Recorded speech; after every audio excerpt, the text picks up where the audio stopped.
Bonjour à toutes et à tous, nous sommes le 9 mai 2020, le jour de la victoire pour le 188e rapport de situation sur le Donbass. Un rapport de situation qui revient après une interruption d'une semaine, comme je vous l'avais annoncé. Comme vous pouvez le voir, je suis dans un nouveau décor, un nouveau chez moi. Ce rapport de situation est malheureusement principalement axé sur l'augmentation des bombardements de l'armée ukrainienne contre les cibles civiles et donc le bilan humain catastrophique qui est lié, ainsi que les déclarations de divers officiels ukrainiens qui prouvent clairement que Kiev n'a pas l'intention du tout d'appliquer les accords de Minsk qu'elle a pourtant signés. Puisque du 2 au 8 mai 2020, l'armée ukrainienne a violé le cessez-le-feu en RPD à 86 reprises, donc on est en hausse par rapport à il y a 15 jours, durant lesquels elle a tiré 264 obus de mortier de 120 et 82 mm, donc là aussi on est en augmentation, pour un total de 917 munitions, là aussi en hausse. Il faut y ajouter les 13 violations et 145 munitions, dont 41 obus de mortier de 82 mm, tirés par les forces armées ukrainiennes contre les RPD durant les dernières 24 heures. Et comme je le disais, le bilan humain est malheureusement à l'avenant, puisque les tirs de cette semaine en RPD ont tué une civile et 2 soldats, et blessé 9 civils et 3 soldats, et il y a eu aussi des civils blessés en RPL, je vais y revenir. 24 habitations ont été endommagées en RPD, ainsi que plusieurs pièces d'infrastructure, principalement des lignes électriques et des gazoducs. Côté ukrainien, les pertes hors combat de la semaine sont de 6 morts et 10 blessés parmi les soldats de l'armée ukrainienne. Cette armée qui continue d'ailleurs de déployer de l'armement lourd près des habitations et pièces d'infrastructure situées près de la ligne de front. Les services de renseignement de l'RPD ont ainsi détecté 29 pièces d'équipement, à savoir 2 systèmes de défense antiaérien OSA, 2 systèmes de défense antiaérien Strela 10, un système de défense antiaérien Zhushka, 21 véhicules de combat blindés de type BMP ou BRDM, 3 BTR. Et pour cacher tout ça, bien entendu, brouillage intensif des signaux des drones de l'OSCE. Et comme je le disais, donc un bilan humain qui a été catastrophique. Donc comme je n'ai pas fait de sitrep le 2 mai, je vous mets un article qui vient de la semaine d'avant, qui date donc du 1er mai, puisque le 1er mai, eh bien, l'armée ukrainienne n'était pas en jour férié, puisqu'à 14h35, ils ont tiré à l'arme légère sur le village de Spartak, qui est donc situé en périphérie nord-ouest de Donetsk. Ils ont blessé mortellement une civile de 65 ans, des tirs qui ont eu lieu le lendemain de la réunion inutile des ministres des Affaires étrangères du format Normandie. Je vais y revenir un petit peu après dans la partie diplomatie. Si on fait un bilan du mois d'avril, eh bien, durant ce mois écoulé, l'armée ukrainienne a violé 377 fois le cessez-le-feu, tiré plus de 4000 munitions contre les territoires de la RPD, endommageant 118 habitations, tuant un civil et en blessant 2. Donc comme vous le voyez, rien que durant cette semaine, on a un bilan qui est pire que celui de tout le mois d'avril. Donc ça vous donne quand même une petite idée de la situation. Et donc, histoire de commencer le mois de mai sur cette lancée, le 1er mai au matin, les forces armées ukrainiennes ont lourdement bombardé d'abord le village de Golmovski, en périphérie de Gorlovka, avec des obus de mortier de 82 mm. Ils ont endommagé 6 habitations, une performance qui semble ne pas avoir suffi aux soldats ukrainiens, qui ont ensuite ouvert le feu contre les villages de Yasnoye et Trudovski, endommageant 4 habitations de plus, avant de tirer à l'arme légère sur le village de Spartak en début d'après-midi. Et lors de ces tirs, eh bien, une civile de 65 ans a été blessée à l'épaule gauche, emmenée à l'hôpital de Donetsk pour y être soignée. Elle est malheureusement morte de ses blessures, venant donc alourdir le bilan des victimes civiles, qui a continué à s'alourdir durant toute la semaine, puisque le 4 mai 2020, en fin d'après-midi, l'armée ukrainienne a tiré sur le village d'Alexandrovka, toujours en RPD, blessant 3 enfants et un adulte, civil, et endommageant 2 habitations. Donc comme on le voit, on continue dans les tirs délibérés sur des zones résidentielles. Donc à 17h35 le 4 mai, l'armée ukrainienne a tiré depuis Marinka avec des véhicules de combat d'infanterie sur le village d'Alexandrovka. Et en à peine 15 minutes, ils ont tiré 30 munitions de BMP contre la zone résidentielle du village. Plusieurs des munitions sont tombées sur une maison où plusieurs fillettes de 7 à 10 ans étaient en train de jouer. Résultat, 3 fillettes sont blessées, une fillette de 7 ans a reçu des éclats dans le dos, une autre dans la jambe et celle de 10 ans a reçu des éclats à la tête. Et donc en plus de blesser 3 enfants, ces tirs ont aussi blessé un autre civil, un homme de 55 ans, qui a reçu des éclats à la tête et aux jambes. Tous ont été hospitalisés. Et donc 2 habitations ont été endommagées. Suite à un tel bombardement de l'armée ukrainienne qui a fait plusieurs victimes parmi les enfants d'Alexandrovka, l'OSCE s'est surtout fait remarquer par son refus de venir faire son travail. Ouais, ils ont refusé de venir voir les gamines à l'hôpital et de se rendre sur place pour enregistrer les faits. C'est l'ONU qui s'est déplacé à Alexandrovka avec le CCCC pour enregistrer les faits. C'est quand même magnifique. Et alors, l'excuse bidon trouvée pour ça, c'est que soi-disant les visites à l'hôpital sont interdites pour des histoires de coronavirus, ce qui n'est pas vrai. Donc, ça a bien sûr soulevé un commentaire assez acerbe de la ministre des Affaires étrangères de la RPD, hein, qui a expliqué donc quelle était l'excuse qui avait été fournie par l'OSCE. Et elle a quand même rappelé que leur mission première, quand même, c'est d'enregistrer toutes les violations du cessez-le-feu et les victimes. Hein, bon, avec des telles méthodes de travail, maintenant je comprends mieux comment l'OSCE peut oublier la moitié des victimes civiles. En RPD et en RPL. Hein. C'est sûr, si vous venez pas, ouais, effectivement, ça va être un peu compliqué. Cette inaction de la mission de surveillance de l'OSCE a été aussi durement commentée par Denis Pouchiline, hein, le chef de la RPD, qui a quand même déclaré que l'organisation était inutile si elle n'était pas foutue d'accomplir la mission pour laquelle elle est quand même mandatée dans le Donbass, je le rappelle. Il a dit, je cite, « Nous avons une question. Quelle est la raison de l'existence et de l'activité d'une organisation internationale aussi réputée que l'OSCE qui démontre sa totale impuissance et ne peut en aucune façon empêcher l'activité terroriste criminelle de l'État ukrainien, alors que cette organisation internationale ignore complètement les demandes de création d'un environnement sûr pour protéger les civils et les enfants? Quelles sont les autres méthodes dont dispose notre État? Nous devons utiliser toutes les méthodes à notre disposition. » Il a ajouté d'ailleurs que les violations commises par l'armée ukrainienne ne pourront pas durer ainsi éternellement, c'est-à-dire le sous-entendu c'est soit l'OSCE se met à faire son travail correctement, soit la RPD va faire cesser les tirs de l'armée ukrainienne de manière beaucoup plus active, au risque de provoquer une escalade de la situation. C'est peut-être temps quand même que les observateurs de l'OSCE fassent leur travail, parce qu'ils sont quand même grassement payés pour ça, hein. Faut quand même pas exagérer, parce que s'ils sont là pour se dorer la pilule aux frais de la princesse, ils ont pas besoin de venir ici et de se plaindre en plus qu'on ne les laisse pas passer la ligne de front pour des raisons de fermeture de la frontière pour cause d'épidémie de coronavirus, hein. Voilà. Et puis, bah bon, 1er mai, 4 mai, bon, bah, ils ont décidé de continuer le jeu de massacre durant toute la semaine, les soldats ukrainiens, puisque le 7 mai au matin, à 11h30, cette fois, les forces armées ukrainiennes ont envoyé un drone survoler Sakhanka, dans le sud de l'RPD, avant de tirer sur le village à coups de lance-roquettes anti-chars. Bon, la présence du drone a été confirmée par des habitants du village que j'ai appelés, que je connais, qui l'ont effectivement entendu et qui sont partis se réfugier immédiatement chez eux dès qu'ils l'ont entendu, ce petit bruit spécifique hein, des drones, parce qu'ils avaient peur qu'ils larguent une charge explosive, hein, comme à Shirokaya Balka au mois d'avril, je rappelle, charmant acte terroriste de l'armée ukrainienne qui a tué une jeune femme. Hein. Et ils sont à peine mis à l'abri que bah, ils ont entendu les tirs tomber non loin de chez eux, et en fait les roquettes ont visé le club du village dont le toit était en train d'être réparé, et le monument aux soldats qui sont morts lors de la Seconde Guerre mondiale qui était en train d'être préparé bah, pour la journée d'aujourd'hui. Et malheureusement des civils étaient présents aux deux endroits qui ont été touchés, ils étaient clairement visibles, hein, parce que quand tu as un drone pour corriger tes tirs, tu peux pas prétendre que tu sais pas sur quoi tu tires. Donc ça s'appelle un crime de guerre délibéré. Et donc bah, ça a fait 5 blessés parmi les civils. 2 hommes de 49 ans et 44 ans qui est en train de réparer le toit du club. Une femme de 43 ans et 2 enfants de 13 ans, Anastasia et Dmitri. Bon, les soldats de l'RPD sont venus secourir les civils blessés et organiser leur évacuation. Et bah, l'évacuation avait à peine commencé que l'armée ukrainienne a tiré de nouveau sur la zone, tuant un soldat de l'RPD et en blessant un autre. Ça aussi, c'est un crime de guerre. C'est interdit de tirer sur les secours. Ouais, c'est... Ouais, non, là, franchement, j'ai plus de mots. À part terrorisme, j'ai plus de mots. Bon, malgré le prix élevé qui a été payé par les soldats de la milice populaire de l'RPD, ils ont mené l'évacuation jusqu'au bout. Les blessés ont été emmenés à l'hôpital de Novoazovsk, les enfants ont été envoyé au centre de traumatologie de Donetsk. Au niveau blessure, eh bien, l'homme de 49 ans a reçu une blessure par éclat dans la région des lombaires. Celui de 41 ans a reçu de multiples fractures par éclat d'obus à la poitrine et l'épaule droite. La femme a reçu des blessures par éclat à la poitrine et l'épaule droite, ainsi qu'une commotion cérébrale.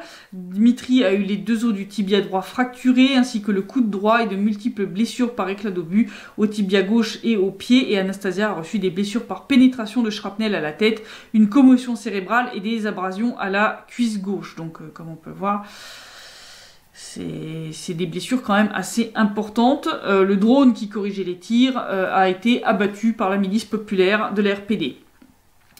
Donc suite à ces tirs qui ont de nouveau fait des victimes parmi les civils et surtout parmi les enfants, le chef de la RPD, Denis Pouchiline, a souligné que de tels bombardements visaient délibérément les jeunes, que Zelensky en est responsable, puisqu'il est incapable d'imposer un cessez-le-feu à ses soldats. Le chef de la RPD, ces tirs visent à terroriser la population du Donbass. Il a souligné d'ailleurs que ces tirs s'accentuaient à l'approche des dates anniversaires importantes que sont le jour de la victoire et le jour de la République.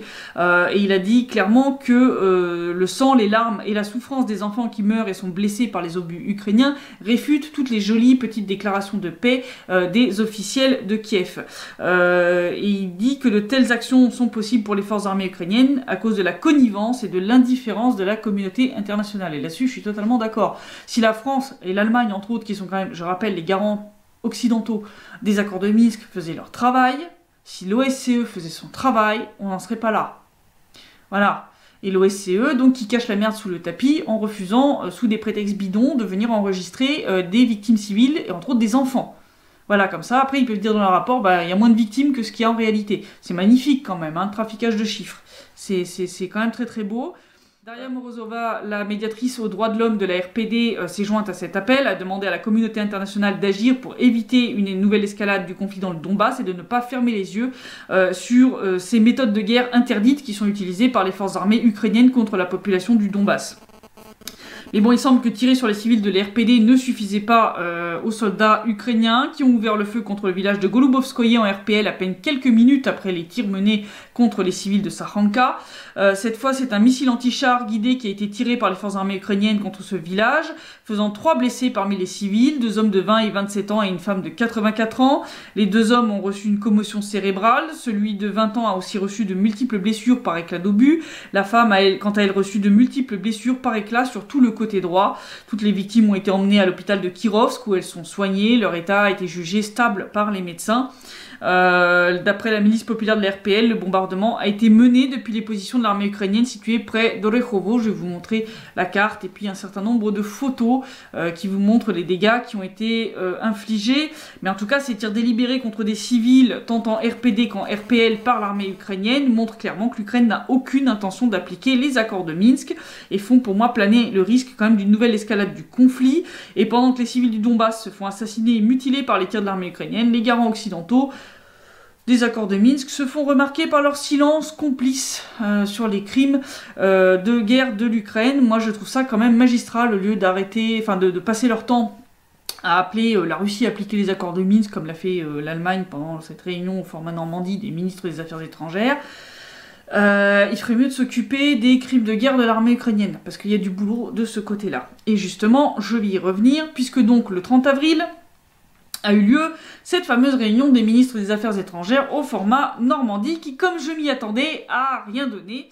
Le seul point sur lequel ils semblent s'être mis d'accord, c'est la préparation d'un nouvel échange de prisonniers entre l'Ukraine, la RPD et la RPL, c'est-à-dire le seul point parmi les 9 du communiqué du sommet de décembre 2019 qui a déjà été partiellement mis en œuvre. Ce qu'a d'ailleurs rappelé Sergueï Lavrov, le ministre russe des Affaires étrangères, qui a rappelé aussi que pour mettre en œuvre les accords de Minsk, l'Ukraine devait se décider à discuter directement avec les RPD et les RPL et non pas avec la Russie, comme le ministre allemand l'a déclaré. Non, mais lui, il est vraiment doué. Hein. Il a dit, Sergueï Lavrov, l'essentiel est de ne pas attendre quelques cataclysme mondial pour que les gens comprennent enfin la nécessité de négocier et simplement d'appliquer fidèlement les accords de Minsk. Nous constatons qu'il y a des problèmes des deux côtés, mais le principal problème, je l'ai dit aujourd'hui, est l'absence de réponse claire à la question de savoir si Kiev est prêt à engager un dialogue direct avec Donetsk et Lugansk en toute bonne foi, comme l'exigent les accords de Minsk. Hein, mais bon, à part ça, et à part le fait que les ministres sont d'accord pour poursuivre la communication au niveau ministériel pour faire avancer le processus de Minsk, rien de concret n'a émergé de cette réunion, obtenue au forceps par Kiev, je le rappelle. Statu quo qui pour moi était prévisible, puisque aucun des points du précédent sommet n'a été pleinement mis en œuvre entre-temps, hein, et ce qui a fait dire à Alexei Martinov, le directeur de l'Institut international des États nouvellement établi, que le format Normandie, en fait, a été épuisé, qu'il est arrivé au bout. Hein. Si pour lui, par le passé, ce format de négociation a permis de faire avancer les choses, aujourd'hui, ce n'est plus le cas. Il dit qu'aujourd'hui, l'espoir de progrès est si minime qu'il est approprié de dire que le format Normandie est épuisé. Je pense que c'est carrément, enfin, tout le processus de Minsk qui est arrivé complètement au bout. Je pense que ça se voit. S'il y a peu de choses sur lesquelles ces ministres ont réussi à se mettre d'accord, il y a eu un sujet d'achoppement, ça a été les problèmes que donc la mission de l'OSCE rencontre pour franchir la ligne de front qui sépare l'Ukraine des deux républiques. Donc je rappelle, à cause des mesures qui ont été prises pour endiguer l'épidémie de coronavirus, les deux républiques ont fermé leurs frontières. Et donc l'OSCE passe son temps à se plaindre bruyamment de la situation, ça je vous en avais déjà parlé. Et le ministre allemand des Affaires étrangères, Heiko Maas, s'est fait le porte-parole de l'OSCE lors de cette réunion du 30 avril. Il a dit que la protection de la santé en cas de pandémie ne doit pas être utilisée abusivement comme argument pour interférer avec le travail de l'OSCE sur le terrain. Il a aussi dit que le travail de l'organisation était entravé à cause de la méfiance mutuelle et appelé la Russie à influencer les milices populaires pour changer tout ça. Sauf que c'est pas aux milices populaires de l'RPD et de l'RPL qu'il faut s'adresser pour régler ce problème, mais aux observateurs de l'OSCE eux-mêmes, dont le niveau de travail laisse quand même plus qu'à désirer. Quand tu oublies la moitié des victimes civiles et que tu refuses de venir aller voir 2 gamins qui ont été blessés sous prétexte que les visites seraient interdites à l'hôpital alors que c'est pas vrai, je pense qu'il faudrait d'abord commencer par là.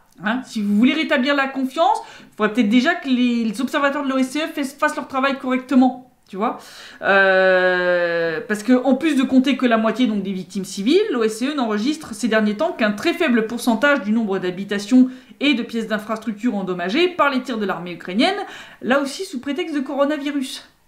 Je vous ai parlé des 118 habitations endommagées au mois d'avril par les tirs et bombardements de l'armée ukrainienne. L'OSCE n'en a enregistré que 7, c'est-à-dire à peine 6%. Et sur les 20 pièces d'infrastructures endommagées, seulement 3 ont été enregistrées dans les rapports de l'organisation, soit à peine 15%. Et le civil qui a été blessé à Signal-Nollier le 10 avril, lui, il a carrément été oublié. Voilà. Et donc la justification de l'OSCE pour cette baisse drastique de son travail, qui était déjà pas transcendantale, c'est l'épidémie de coronavirus. Voilà. Donc l'OSCE se plaint de ne pas pouvoir franchir la ligne de front à cause des mesures prises par les deux républiques pour endiguer la propagation du coronavirus, mais c'est pour éviter cette même propagation que l'OSCE justifie de moins travailler. Voilà. Là, je pense qu'on arrive à un niveau de foutage de gueule stratosphérique. Sergueï Lavrov a d'ailleurs dénoncé cette politisation du coronavirus dans le Donbass par l'OSCE, rappelé que ces observateurs peuvent se déplacer sans problème sur le territoire de l'RPD et de l'RPL pour faire leur travail, et que les mesures prises comme la quarantaine obligatoire après le passage de la frontière instaurée par les républiques est similaire à des mesures prises par d'autres pays, que l'organisation se doit de respecter les normes et exigences sanitaires des territoires où elle officie, et que donc, en gros, elle a qu'à fermer sa gueule. Voilà.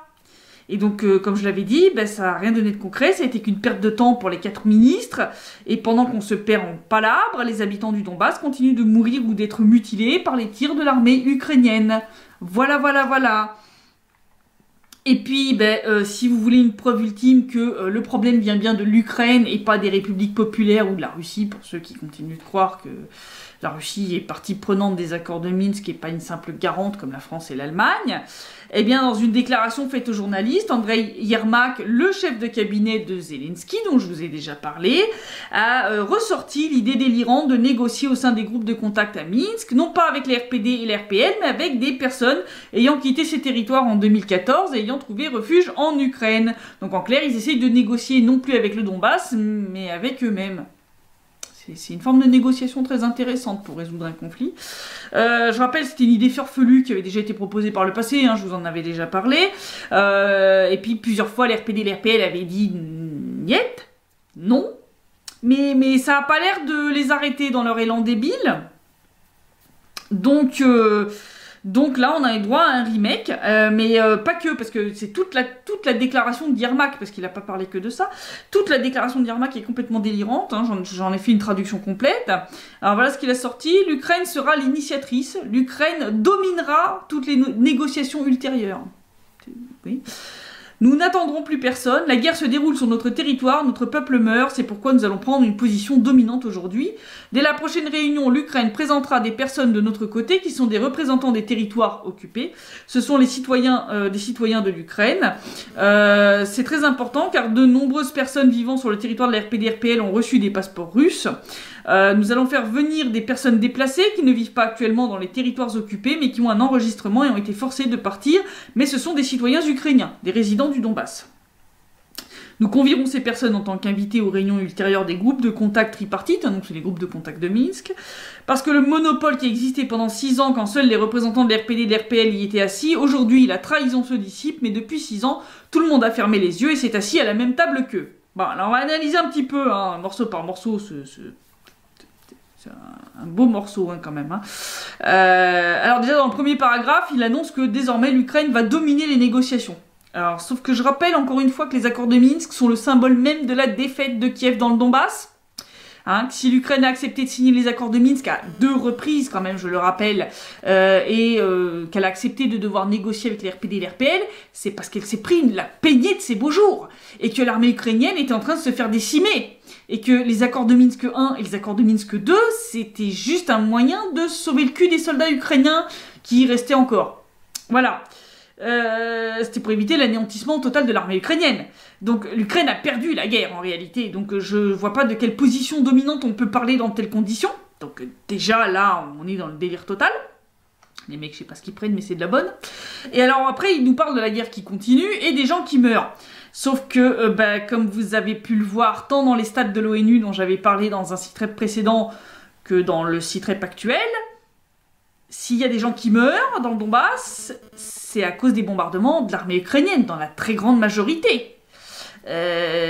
Donc dire que c'est à cause du fait que des gens meurent que l'Ukraine va prendre une position dominante dans les négociations alors que c'est l'armée ukrainienne qui leur tire dessus, c'est ce qui s'appelle se foutre de la gueule du monde, et je reste encore poli. Et alors là, on en vient donc à la fameuse énième tentative de l'Ukraine de négocier avec elle-même au lieu de négocier comme c'est prévu dans les accords de Minsk avec les RPD et les RPL.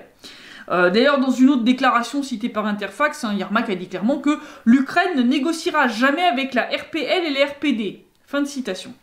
Je rappelle quand même que c'est l'essence même des accords de Minsk, hein, donc c'est...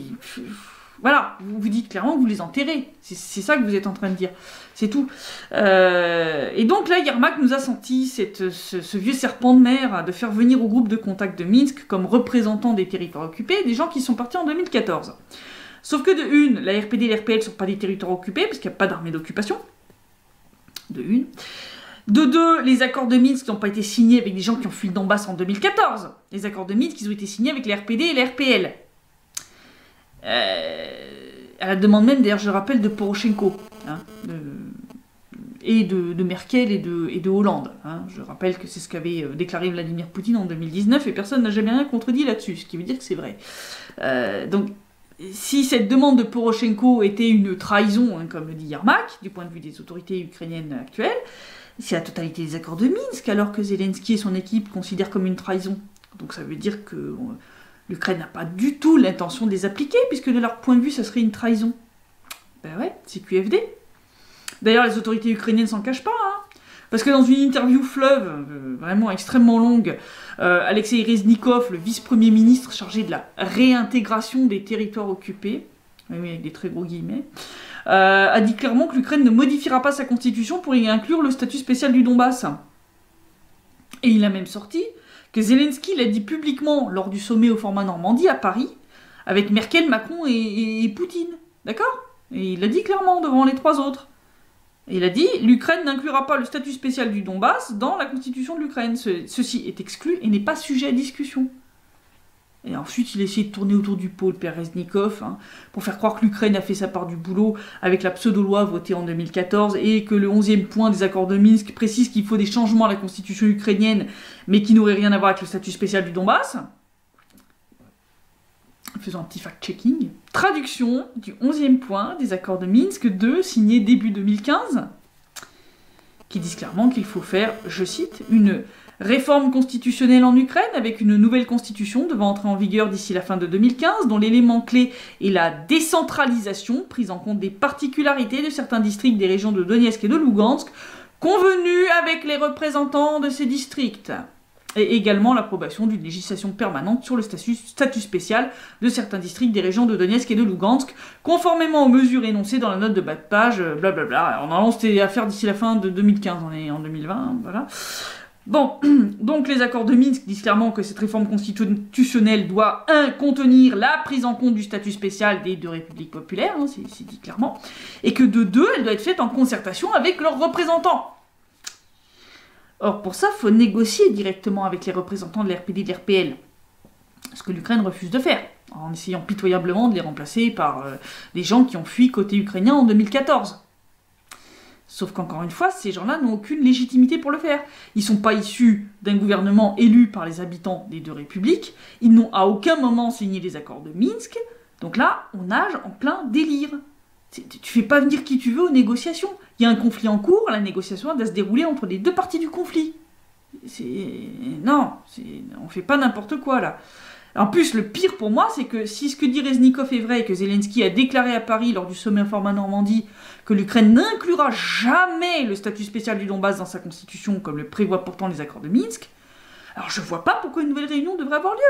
C'est clair que l'Ukraine n'appliquera jamais les accords de Minsk, et donc le format Normandie et les groupes de contacts trilatéraux sont inutiles, on peut tout jeter aux orties. Pareil pour les sanctions illégales prises contre la Russie, basées sur son soi-disant non-respect des accords de Minsk, dont elle est, je rappelle, que garante, comme l'Allemagne et la France, encore une fois. D'ailleurs, je pense qu'il faut peut-être voir la raison pour laquelle les garants européens n'ont pas acté officiellement la mort des accords de Minsk, parce que ça les obligerait à admettre que depuis 6 ans, ils ont imposé des sanctions totalement illégales contre la Russie, alors que c'est l'Ukraine qui sabote totalement la mise en œuvre des accords de Minsk. Et là, ce jeu de dupes généralisé où chacun se tient par la barbichette et refuse d'admettre la réalité pour des raisons géopolitiques, bah c'est le peuple du Donbass qui en paye le prix par son sang, ses souffrances et ses larmes. Moi je dis, après plus de 5 ans de mascarade, il est temps de faire cesser le jeu de massacre. Appeler un chat, puis bah, dites officiellement les accords de Minsk sont morts, puis c'est de la faute de l'Ukraine. C'est tout. C'est tout. À un moment, faut arrêter. On va pas continuer le bain de sang ad vitam aeternam quand même. À un moment, faut arrêter le sketch là. Parce qu'il est pas drôle. Il est pas drôle. Je vais passer très très vite sur 2-3 petits points. Je vous renvoie pour certains à des articles que j'ai faits. Si je reviens sur l'épidémie de coronavirus en RPD et RPL, en RPD on est à 180 cas, 27 personnes guéries, 5 morts. En RPL on a 232 cas d'enregistrés. J'ai pas trouvé les dernières statistiques pour les guéris et les morts. Mais enfin on est très en dessous des chiffres qu'il y avait en Ukraine au bout d'à peu près 40 jours d'épidémie.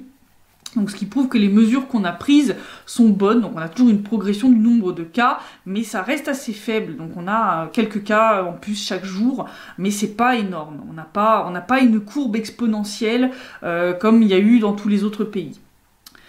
Si on regarde la situation en Ukraine, je vous renvoie aux articles que j'ai écrits à ce sujet sur Donbass Insider, le fait que Zelensky a signé cette fameuse loi levant le moratoire sur la vente des terres agricoles en Ukraine. Ça y est, c'est fait. Et ensuite, il a écrit un article complet publié dans El País pour supplier l'Occident de sauver l'Ukraine de la faillite. C'est pitoyable. J'ai jamais vu ça. Le président d'un pays qui écrit lui-même, hein, c'est signé de sa main, un article dans un journal occidental pour dire, pour être là en train de demander de l'argent, quoi. Voilà, je vous renvoie à l'analyse de cet article sur Donbass Insider. Et donc pendant ce temps-là, à Kiev, les médias ukrainiens font tellement de la propagande qu'ils ne savent même plus compter.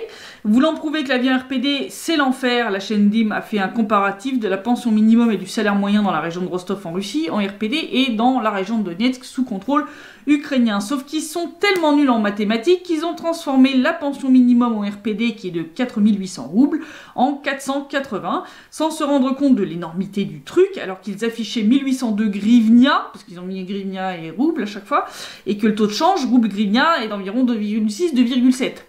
Donc normalement, ils auraient dû tiquer, qu'il y avait un problème.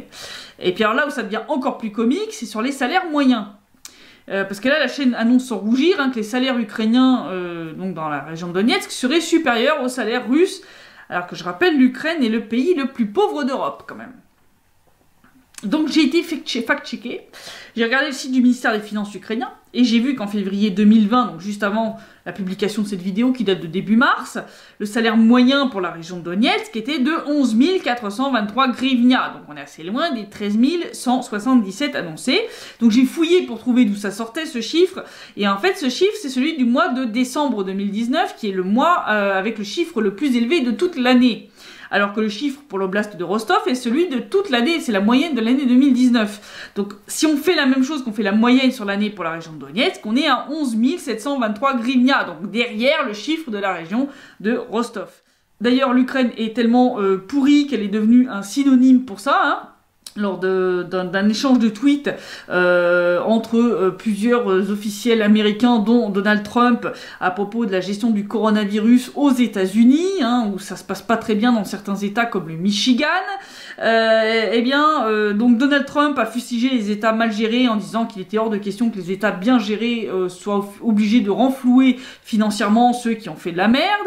Et donc David Rothschild a répondu à Trump en disant « Nous ne sommes pas l'Ukraine ». Sous-entendu, on n'est pas un pays de merde, quoi. Et quant à Chris Murphy, hein, dont je vous montre le screenshot, il a carrément écrit que le Michigan est la nouvelle Ukraine, sous-entendu un état complètement foutu. Voilà, je pense que c'est très révélateur. Je veux dire, quand tu utilises le nom d'un pays pour signifier que c'est la merde...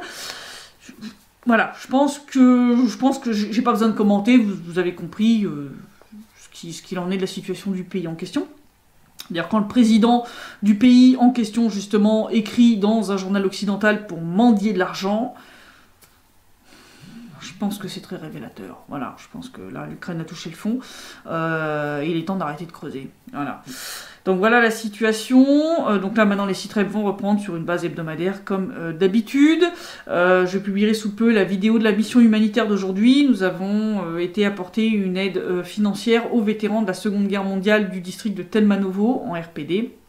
D'habitude, nous faisons ça avec l'association Ouest-Est et donc la délégation française qui vient lors des festivités. Mais comme cette année, il n'y a pas eu de parade et donc pas de délégation puisque les frontières sont fermées, on a décidé de faire au moins une petite mission humanitaire à destination des vétérans en ce jour de fête, en ce jour de la victoire. Je vous dis à la semaine prochaine pour le prochain rapport de situation sur le Donbass. Et d'ici là, passez une bonne semaine.